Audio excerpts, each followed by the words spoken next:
Yeah, it should be okay. Recording. Yeah. Okay, yeah, so it's doing a transcript and a recording, so we have both. Okay. Awesome. Awesome. Yeah. So let's start it. Yeah. Yeah, I want to know what was your inspiration to start this gut microbiome test? Like how you entered into the gut related like testing and all. Yeah, I mean, for me, it's personal because from a young age, I've basically always wanted to be in health. I had cancer when I was about 5 years old, so that's where was my first experience with receiving care, understanding what it's like to have uncertainty, and it led to this very early desire to pursue a career that's helping people. I know it sounds very cheesy, but it's true. And ever since then, I've worked in ambulances as a medical tech, studied science, volunteered, all these different things. And at the same time, I had a lot of friends and family who were struggling with inflammatory bowel disease. So in and out of the hospital, years of not knowing what was wrong, many different surgeries. And it wasn't until a couple of years later, and this is actually about 3 or 4 years ago at this point, that I experienced my own severe inflammation issues. And that's when it became clear that these aren't isolated incidents. These are things that a lot of people are dealing with, whether they be complex inflammatory conditions such as IBD, Crohn's colitis, to my condition where I had advanced pruritus and mast cell activation, and felt like I was allergic to everything. That's where the motivation came from, to really help people address these unspoken health battles, these things that a lot of people deal with, but they typically don't talk about it. And also bring to the forefront that the gut is quite connected to all these things. The gut doesn't live in isolation. And that's essentially one of the core beliefs, is that by addressing your gut health, you can have huge impacts on your overall health and your overall well-being, not just your gastrointestinal symptoms. Yeah, that is what I observed in my uh, services. Hmm. Then whenever I receive some client, finally, if it is some issue, but finally it's going to the gut related issue Yeah, only, like yeah, psoriasis, skin diseases, like anxiety, depression, everything is everything. finally to the gut. And after COVID, it become more. I mean, it's people are struggling more. I'm not sure what was the link in between the COVID and uh, like the why the issues are rising after COVID. I'm not sure. Right. Yeah, Yeah, but we saw a lot of that. yeah, Definitely. Hmm. yeah. So means like you studied related to the health, means like your qualification. Yeah, I mean, my background specifically is in pharmacology. So when we started, I was working in a lab. Um, when we first started, it was just me and one other person. I was actually the one who was receiving the stool samples, processing them, and preparing them for sequencing. And then my co-founder was the one that developed the initial algorithms we were using for analysis. So very comfortable. I have more of a life science background. Um, and that's really where the initiation of the company came, both this marrying of how do we bring something that's currently only existing at a research level into a space where now the average everyday person can get benefit from it. So it was a very active decision to say we're going to make a wellness tool as opposed to a diagnostic, um, because diagnostic is going to take another 10 years before we get there. And I have aspirations for that one day, but for now wellness tool is really the best way that we can provide value to people. And now we have 3 doctors on the team. We have PhD level researchers, software developers, so we have quite a complete team now, because even though we're a wellness product, we want to make sure that we're doing everything with a strong academic and medical perspective. So we're setting ourselves up for success in the future. Awesome, nice to know. Mhm. So yeah, and I have a question. Like, see, I have clients all over the world, but Mhm. most of my clients are related to India. Okay. Uh, yeah, but I want to know, like, see, I was using other services already, but I Mhm. was interested in Enjoy because of you means like in the product it was mentioned like you are collecting 3 samples. Why is that? Yeah, so there's a lot of reasons. So one is coming from a research background, I like to do things with multiples, right? Even when you take your blood pressure, you do it twice and then you take an average of the two. Always. So, it made no sense to me that most companies are only taking one sample because even if that sample passes, the quality checks and so on before a result is provided, you have no idea if that, somebody collected it wrong or if there was some other type of error and so on. So the most basic answer is just to make sure that there wasn't any type of sample collection or experimentation error. But the more important reason is that it allows us to see how the microbiome is changing over time. So the microbiome, as you know, is super dynamic. So being able to see this was your microbiome on your first day, this is your microbiome, let's say a minimum of 5 days later, and then this is your microbiome 5 days after that, we can start to see how these changes are occurring at the same time while we're understanding your diet, the symptoms you're experiencing, your mental health, and your general lifestyle and well-being. So it allows us to make connections between something that's very quantitative, so your microbiome and how it's changing, to something that's a little bit more qualitative, which is how you're perceiving your health and any symptoms you're experiencing. And that's very powerful. No other company is taking more than one sample. No other company is doing continuous kind of health check-ins throughout the period so that we can make those connections. So we find that as a very unique way that we can allow ourselves to provide very personalized recommendations. So not just you have these bacteria, you should try and eat these things, but you have this microbiome, you have these symptoms. This seems to be an important area of focus for you. How do we develop very, very personalized recommendations to help support that goal? Okay, got it. And I want to know, like, is there anything particular, like, see, your data is related to North America. So if Mm, someone who is living in India, if they want to do the test, uh, mm, or like people are migrated, means like if people are migrated long time back, how much time it takes to migrate our gut microbiome? Like, uh, I mean, I was suggesting tests who are living in India from the Indian company called Buckspeak, but people who are living in North America, they are also asking me like, okay, we will go to India for vacation and we will do test over there. So is it worth to do like that, or because they are living here, right, environment is completely different, and Indian environment and the food habits, everything, air right. quality, everything is different. So how it will impact? Yeah, so there's definitely an impact. A lot of those changes will happen relatively immediately because your diet is most likely going to be changing country to country. There's different environmental microbes. There's changes in daily routines. There's changes in lifestyle. So the short term changes that you'll see typically mean that a lot of the native strains that might be present in India might start to become less prominent, whereas like more North American strains might come out. And then your gut diversity is going to shift. Your diversity might not necessarily go up or down. It just might look a little bit different because of that. Um, so in terms of the type of data that's used for these reports, a lot of the scores are actually agnostic of where your microbiome is coming from. So we can tell you about your diversity because it's a metric understanding, how many different bacteria do you have inside of your microbiome. We can tell you about how stable your microbiome is because we take those three samples and we can see how it's changing or not. Um, Other scores are looking at data from people who are sick. And the interesting thing is people who have, let's say, Crohn's disease, even if they're from different countries, their microbiome, because it's a very specific state, it's an inflamed gut, it actually only allows very specific types of bacteria to live in that environment. So people who are sick, regardless of the country they're coming from, tend to actually have somewhat similar microbiomes. And that's actually how we've developed our gut health score in our report. So we're able to see how similar is your microbiome to someone who has Crohn's disease, colitis, for example, to your microbiome, including also people who might have irritable bowel syndrome, people who are healthy. So for the most part, where your geography of where you're coming from isn't a huge concern. But there will definitely be changes, a lot of them due to diet and lifestyle changes. Okay, awesome.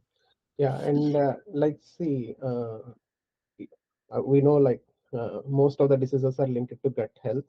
Uh, Mhm. what are the main type of diseases we can identify based on this gut test? Yeah, definitely. So at the core, a lot of them are related to dysbiosis and inflammation.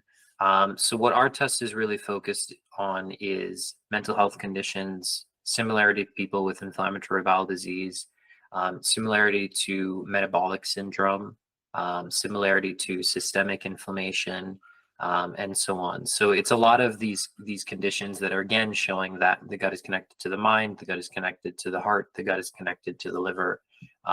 So those are the key areas that we focused. But a lot of them are grounded in inflammation, essentially. But the No. microbiome is, connected to essentially every single condition that's been out there. Of course, in some far more than others, but those are the primary areas that we focus. Okay. So, and I want to know like, is our test based on DNA or RNA? So we're looking at DNA. So we're looking at the bacterial DNA in your samples. So that's how we're able to identify which bacteria are there. And then the next step is how many, and then what are they actually doing? What is their activity? So are they there and present and able to produce vitamins, for example? Are they able to produce short chain fatty acids? Are they able to break down fiber? These different things. Okay. And do we have a like a technology to find whether the bacteria DNA, based on bacteria DNA, is it alive or not? Because Is I it saw, alive?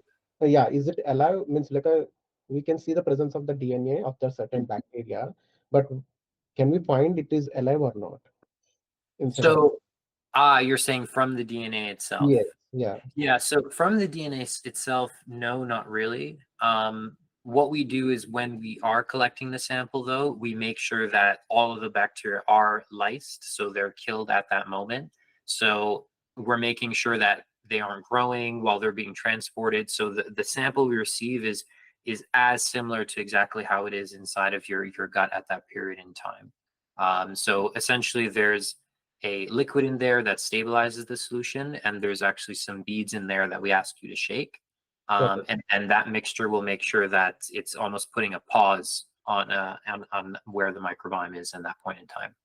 Okay. So it's not doing means like extracultural things after getting out of the stomach. Yeah, so that's how we make sure that there's no issues with not having refrigeration, for example. So even between your samples, you do not need to refrigerate them. We've done several tests, and they're stable for 30 to 90 days at room temperature. If you refrigerate them, it's many months. If you freeze them, it's basically stable forever. Um, so yeah, they're quite stable with the types of sample vials we use. What was the time period to collect the stool sample for the 3 times? So we recommend a minimum of 5 days between each sample. Um, Typically, people stick to that, or they go up to around a little bit over a week, because generally we suggest people doing all of their sample collections within a 30-day period. So it's really up to you. If you like that idea of them taking them over a longer period of time, you can have it be, every 12, 13 days or something. So it's about a month. Um, or you can stick to kind of our standard protocol, which is every 5 days, you take a sample. Okay. So do they need to stop any supplementations or any medications, or they can continue whatever they're doing? So it depends on the intention. If you just had a surgery, if you just had a colonoscopy, you just had antibiotics, we do give recommendations around how long you should wait before taking your samples. But for example, we have a lot of people who are taking NSAIDs or other pain medications daily or every other day, and it's just part of their routine. We actually recommend not stopping those, because that's representative of what your microbiome typically looks like, because you're always taking these things. So it's not really a need to change the period or wait, if this is part of your regular routine. If it's a medication you're only taking for a short period, we would suggest waiting, because then it wouldn't be representative. Okay, got it. So yeah, and I have a few other questions I write down and let me Yeah, share. sure. Yeah. Mm. So how long it takes to get the results? Means like after if we submitted the sample for in 20 days, we collected Right. in this, and if we submit it, how many days it will take? So it typically takes anywhere between 3 to 5 weeks to get your results back. We're actually hoping to make that even faster before the end of the year. So it'd be kind of around 3 weeks would be the goal, ideally when we get to that point. But right now it's around 3 to 5 weeks to get your results. Okay. And one more question is like mostly my clients mostly ask me, can we find H. pylori infection as well with the gut microbiome test?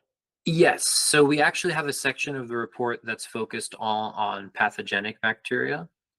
So we include H. pylori, we include Campylobacter jejuni, and several other bacteria that have been shown to be pathogenic. Okay. Yeah, because my out of my 100 clients, I see like around 70% of the clients are infected with H. pylori. Okay. That was why it is. Okay. Yeah. So that is why I was asking. Okay. Of course.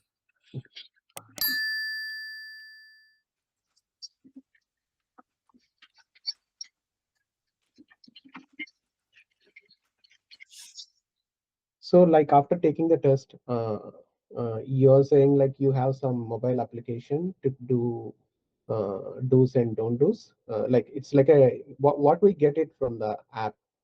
Yeah, it's a good question. So the app is actually, especially with this update we just made this week, it's kind of the central point for the whole experience. So the app is where you'd be telling us about what you're eating during that sampling period, symptoms you're experiencing, how you slept, your exercise, all these different things. There's also the ability to ask any question related to intestinal health and beyond in our app. And you'll get answers that are only coming from peer-reviewed literature, so you can make sure you can trust it. Um, from there, the app and the report they're also connected. So the app will know about your gut health score, it'll know about your diversity, and it can give you recommendations on what to do. And most of those recommendations are diet focused, supplement focused, which includes some probiotics if it makes sense, as well as some lifestyle techniques. So, for example, if we see that you told us you had a lot of anxiety related symptoms, we might suggest some breathing techniques, for example, or other lifestyle techniques as another source of way to address the issue. Okay. So we have to start the using app before giving the sample, or like after taking the sample. I mean, Um, Normally at the same time. So the way it works is that your instructions to even collect the samples are actually in the app. So the app will be able to guide you through, okay, how long do I shake the sample?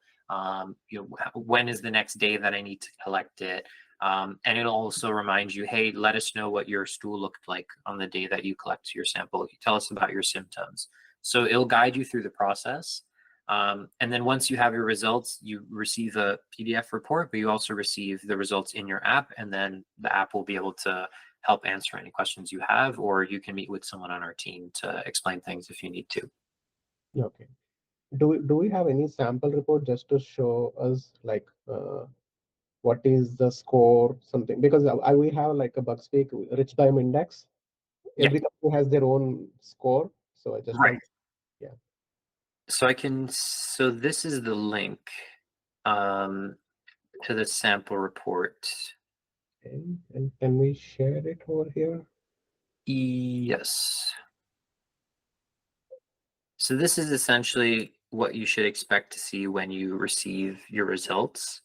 So the top part here is really a summary of everything that happened. So what does your microbiome look like? What do your symptoms look like? What are the things that are looking quite good? What are some areas that you should maybe focus more attention on? So this is kind of what to expect in the rest of the report in more detail. Okay. Whereas the top recommendation is looking at all the advice that we gave you and providing you with the recommendation that has the most overlap. So what's the probiotic that seems to be providing you the most value? What are some prebiotic or supplements that can support that probiotic, and what are some foods that can support that probiotic as well?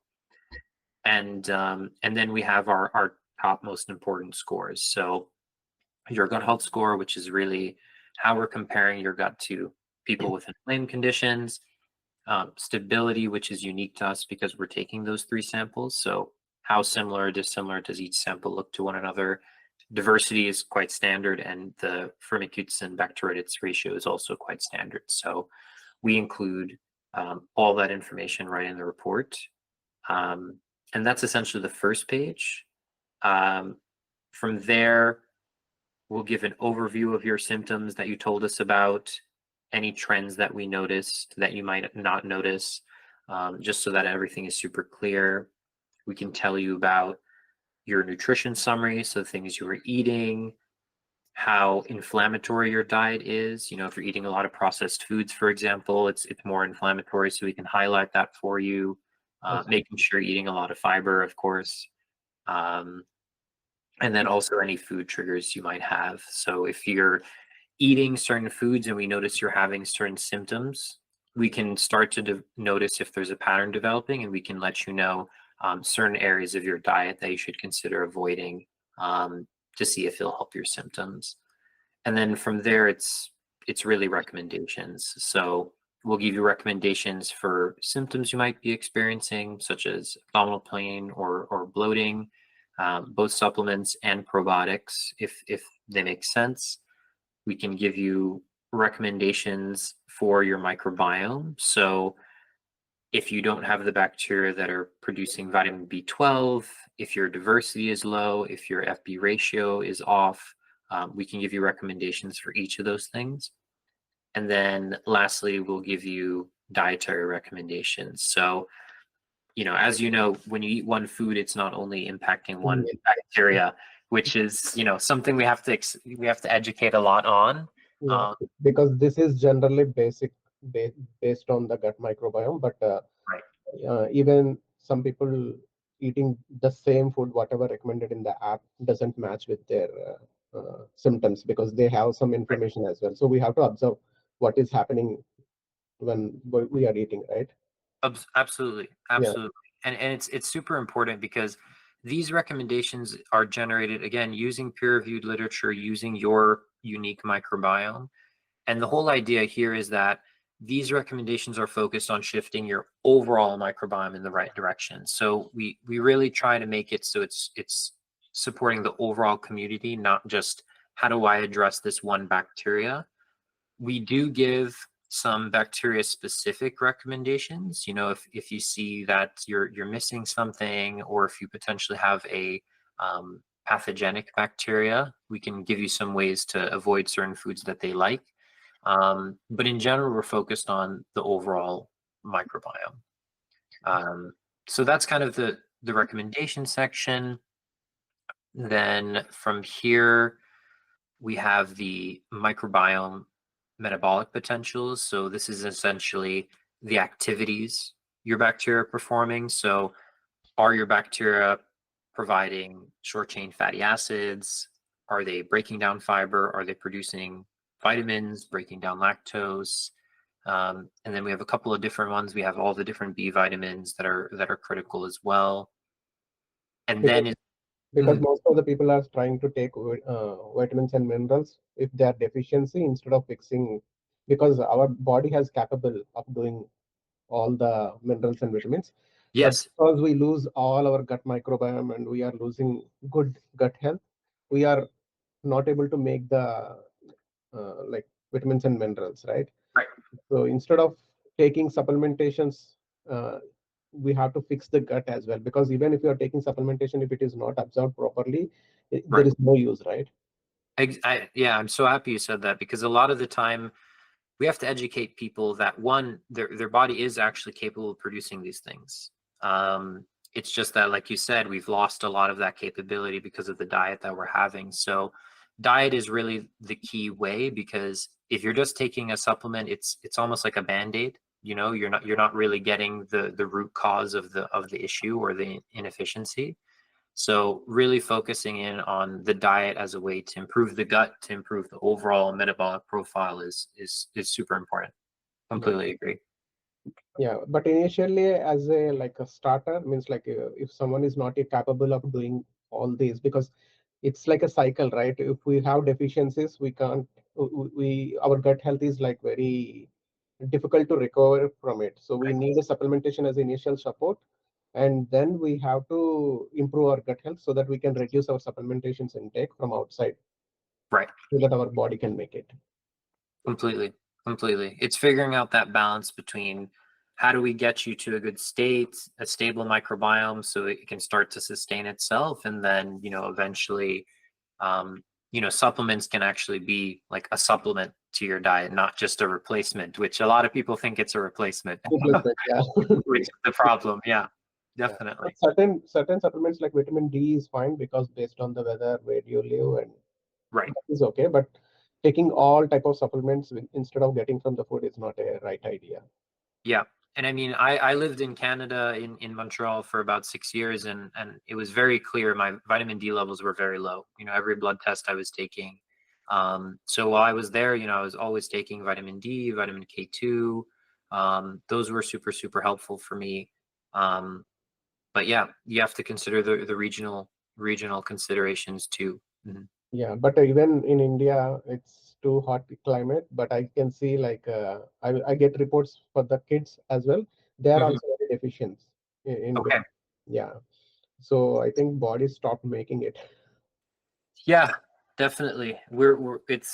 It's one of those things that it takes a while for you to start seeing it reflected on a blood test. If you start taking a vitamin D supplement and a week later you take a blood test, it probably won't look any different. But after a couple of months, it's people really notice a difference. Yes. It's one of those things where after 2-3 months, all of a sudden you realize you feel better, and then you're able to actually see it in a blood test.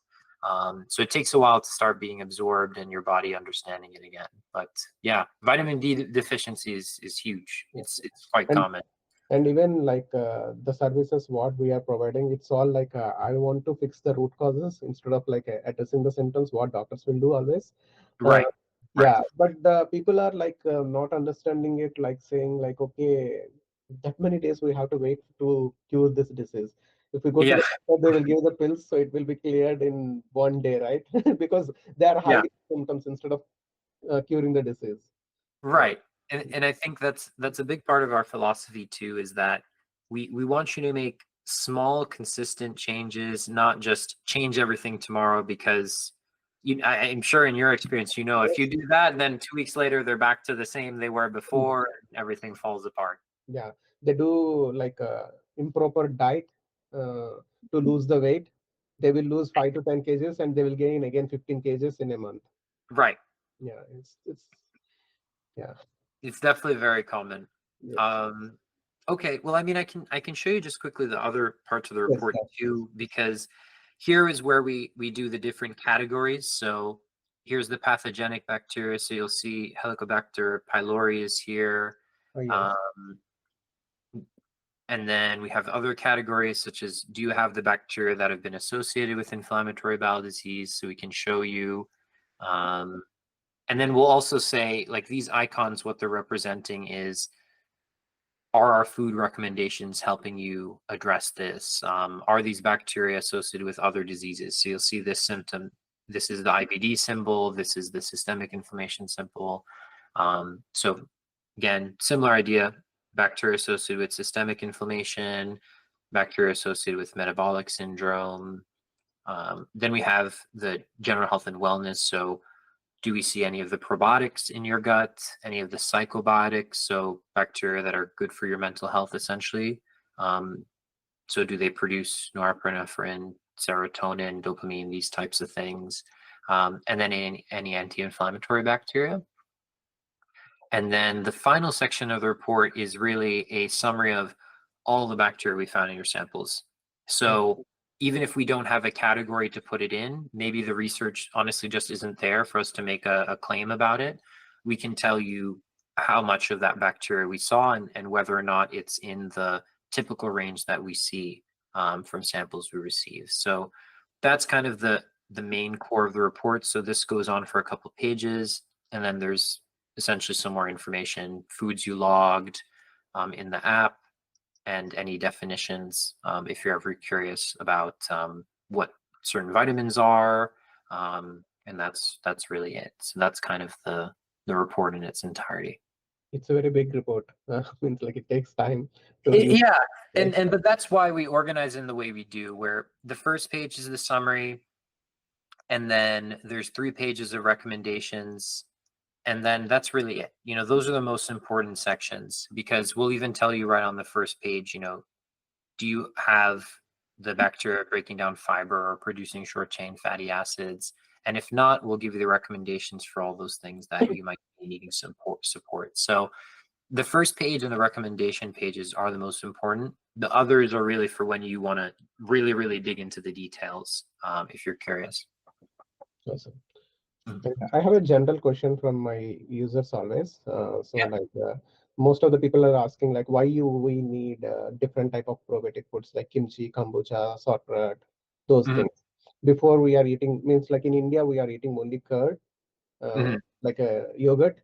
Right. But I see like most of the people are now suffering with gas, bloating, IBS, IBD, these diseases. So I want to know from your perspective why we need different types of probiotics right now. Yeah, I mean, it comes down to diversity, right? So probiotics that you're getting from a pill, versus probiotics you might be getting from food. Some foods like yogurt have enough of the bacteria for them to be considered a probiotic, like, in the technical sense. Other foods like sauerkraut and kimchi, they have probiotic bacterias, but it's not necessarily true that they always have enough of those probiotics to actually have, let's say, a medical or a systemic effect. But the beauty of those probiotic foods is that they have other things too. They have the nutrition, they have the prebiotics, they have the fermented products as well, which provide a lot of the material these bacteria need to produce metabolites. So you get a lot of additional benefit from eating foods with probiotics than the supplement, because it just provides so much more. And a lot of the time, you see things get a little bit more better absorbed, when they come from food as opposed to when they're coming from a pill format. But a lot of it comes down to really diversity, wanting to have a good variety of, the different types of bacteria that, you're being exposed to, whether they be dietary or environmental, because they all have different functions. A lot of the good bacteria are very generally related to reducing inflammation, managing hunger, and these types of things. But they do have unique areas of focus as well. Okay. So I saw like an article saying like normally they say like 94% of serotonin is made in our stomach. So is it related to gut microbiome as well? Yeah, yeah. So those bacteria are actually what we're talking about in our psychobiotic, section of the report. So what we're showing in that section, and I can share this here. So essentially, any of the bacteria that have, this happy face here, they are serotonin producers. So Bacillus bacteria, Enterococcus bacteria, Lactobacillus, which is one of the most common probiotic bacteria you can find, as well as these following ones here. A lot of that serotonin is important because it's a signaling product, so it can have downstream effects on the body, whether that be mental health or something else. But the microbiome is also producing all these other different products. So dopamine, gamma aminobutyric acid, so GABA, and then norepinephrine. So huge impacts definitely from that. So people are nowadays people we see like there are like so many people are suffering with anxiety, depression. So those all are related to gut, right? Yeah, definitely, because the mind and the gut are connected literally through the vagus nerve, but they're also connected, through the various products that are being produced in the gut microbiome itself.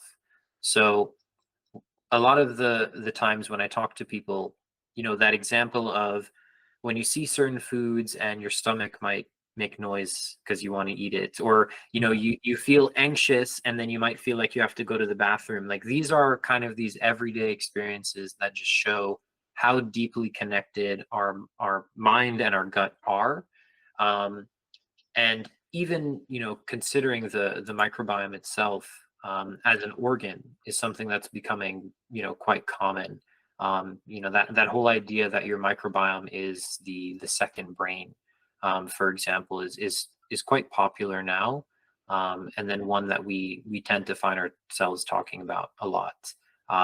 There's over 100 million neurons in our gut, so that's more than your spinal And cord. yeah, right. So it's very significant, and I think the summary I always tell people is that your gut does a lot more for you than just digest. It's doing more than breaking down food and absorbing nutrients. It's producing those neurotransmitters we talked about, which are transmitting signals across the body, and that is why it has such a big effect on health and well-being, whether it be regulating your mood, emotions, behavior. It's all quite connected to the gut. Awesome. So, do you recommend this test who are already healthy and no issues? Mhm. So We they we can have a also. lot of healthy people. Yeah, we have a lot. So, for example, this past summer we had an athlete go to the Olympics. So we have people who are very, very healthy. They're professional Olympic level athletes. And then we have people who are quite sick with active disease. And then we have people who are in the middle who are just, maybe relatively healthy, but there are areas that they want to optimize and they have a lot of questions. So they want to take a test or they want to use the app to understand what to do next. So really it's quite flexible to be able to help you wherever you are in your journey, because the end goal of it is to make you more confident on the next step. So for an athlete, it's to get that 0.1% more performance. Yeah, For someone that's dealing with let's say Crohn's disease, it's understanding how to advocate for themselves to a practitioner, to find areas of their diet that they can improve on that won't cause them additional symptoms. The goals can definitely change, but the tool can help with all of those. awesome. Is there any age limit, like minimum age and maximum age, something like that? We typically recommend that people are older than 14 to start microbiome testing, and a lot of it just has to do with data and consent. Um, we don't have a maximum age. We've actually have people in their 80s that are taking our test without any issue. All of that is completely fine. Awesome. Okay, nice. Let me check if I miss anything. Sure, yeah, no worries. And these are really good questions too. I appreciate you coming up with the list. Yeah, these are all questions asked by my uh, clients and my Yeah, subscribers who watched they're my video. asking good questions. Yeah, actually. Yeah. So I was also learning and I'm also exploring more because of it. Mm. No, it's great. Yeah. So I want to know like what trends do you see emerging in gut health research that may impact how we understand and manage it in the future? Yeah, so this in terms of my one of my favorite areas and my favorite topics surrounding gut health, I like this whole idea of using the microbiome to help you get more out of your nutrition. So the same person might eat the same food, but one person might get fat, one person might lose weight. Um, the microbiome isn't the only thing that's going to impact why that happens, but it is a huge part of it. So there's interesting research showing that if you have certain bacteria, you're not able to process certain foods as well, and you're not able to get as many usable calories out of it. And a lot of that might be translated into other things. And then another area of research is showing that we can actually use the microbiome to make you respond to medications better. So there are some cancer medications, for example, that they notice that if you take antibiotics before those cancer medications, they actually don't work as well. But if they supplement you with specific types of bacteria, probiotics, and prebiotics, and then you take those medications, you are much, much, much more likely to be a good responder to that medication and then move to a point of cancer remission a lot faster. And I think that's fascinating because Yeah, I we're know no this. longer. It's great because it's you don't need to take more medication. It's almost like a what you can simplify as a dietary supplement to make sure that these, in many cases, life-saving medications are actually able to have their effect. And I think that's super cool because the idea is it's not about using the microbiome as a replacement for therapy. It's more about how can we help it enhance other therapies that we're doing. And therapy can be medications, it could be diet changes, it can be lifestyle, but it comes down to understanding, what your microbiome looks like at that point in time. So yeah. So like what was the other products we have from means like can you show me or can you tell me about the product, what we if someone is ordered from the website, what they will get it? Yeah. Yeah, so when you order the microbiome test, automatically you're going to get 6 months free with the app. So you'll be able to get full access to everything. You'll be able to track all those different aspects that we discussed. And if you order the starter kit, you'll also be receiving our bathroom sensor, a bathroom beacon. So what that is a small, I don't have one. Let me see if I have it here. So it's a small device. We ask you to put it on top of your toilet. There's no camera involved or anything like that. And what it's able to do is recognize the Bluetooth signal from your phone. And when you sit down on the toilet, it can remind you to check in with the app. It can see how long you're spending on the toilet, how frequently you've gone to the bathroom, so that we can develop some trends around that. So, for example, for 4 days, you go to the bathroom once a day. For the fifth day, we see you're going to the bathroom 4 times a day. We can ask you some questions about why that might be, any additional symptoms you want to report to us, and start to show you how your trends are changing over time. Because one of the big things we noticed is because these are chronic issues for people that have them, when the time becomes very long, you start to not notice the changes. It's hard to realize things when they happen very slowly over time, but the app can help with that. And then the other important thing is that tracking your health is difficult. It takes work. So being able to ask people to check in with us while they're on the toilet, there's a lot less distractions. It's one of the few places where you can actually just be by yourself anymore. Without phone? But, there are very few places like that anymore. And what we noticed just on our side is that by reminding people to track when they're in the bathroom at that moment, they actually track around 6 times more. So rather than you just tracking whenever you want, or sending you a reminder at a certain time of day, building tracking into a habit you already have, like going to the bathroom, because it only takes a couple of seconds, had a huge impact on how much people track, and then how much more recommendations and personalization we can do. Awesome. Yeah, I think you are more into the technology right now.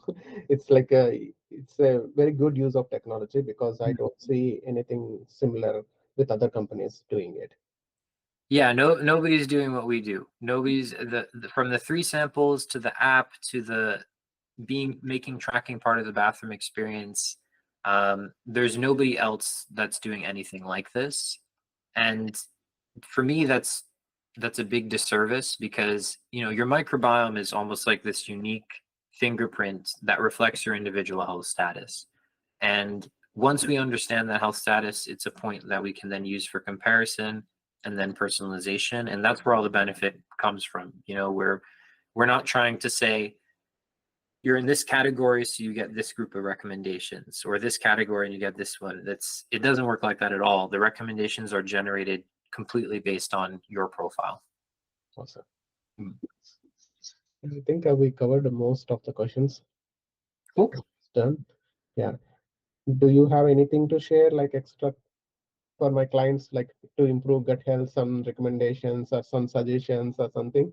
Yeah, I mean, I think the interesting thing when it comes to the microbiome is that on paper, it's actually pretty simple what you need to do to improve your gut health, right? You need Yeah, to, it's like eat curd, eat this, eat that. yeah, That's all. and everybody knows those things. But if it was that simple, then just telling someone you need to get more sleep and you need to exercise, everybody on the planet would be healthy. I wish it was that simple.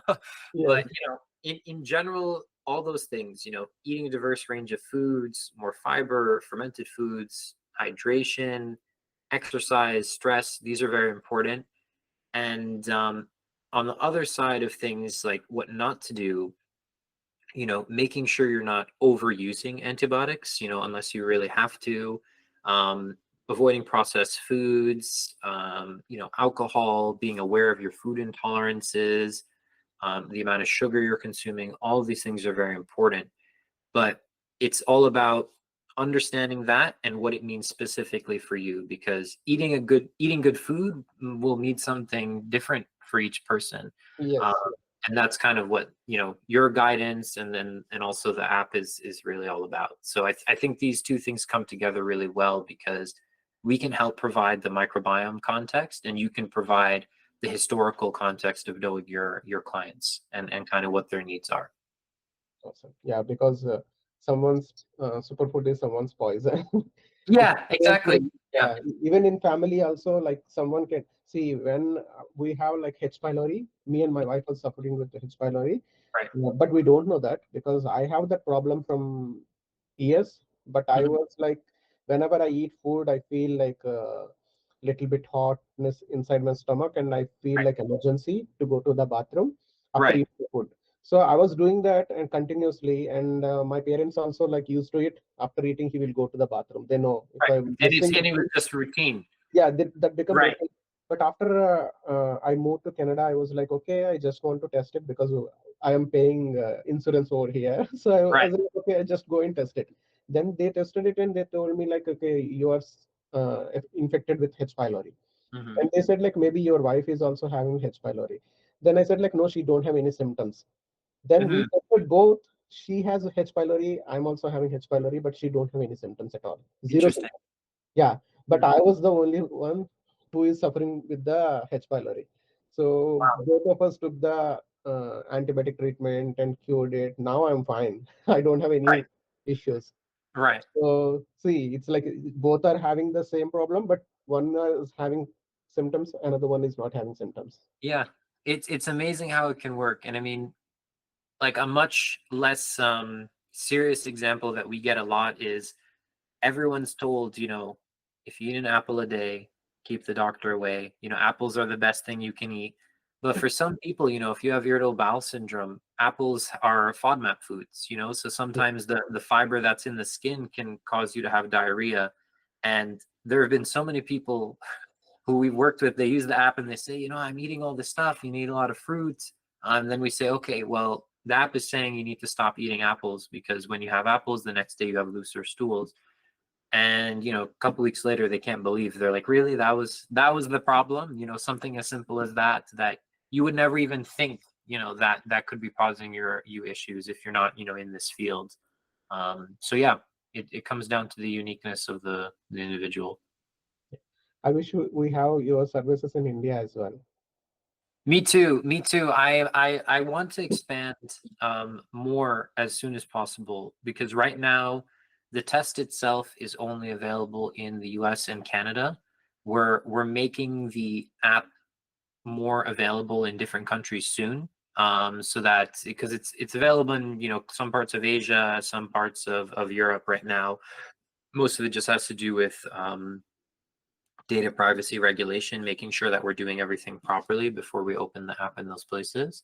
Um, but yeah, I would love to be able to offer our test in different countries, definitely. Yeah, at least if we have app based on the user input data, maybe we can do something to improve their health. You're right. Because you said like your all data is based on North America, right? To Um, the sample. no, I mean, most of the data is relatively international. The only scores, some of the disease databases we use are a little bit more North American. But again, people that are having these diseases tend to look similar. Similar, So yeah, yeah, yes, yeah, yeah. You mentioned that like, see, disease data is similar. Most of the time, it's common, right, right? Yeah. right. Okay. Yeah, awesome. I think we had almost took 1 hour.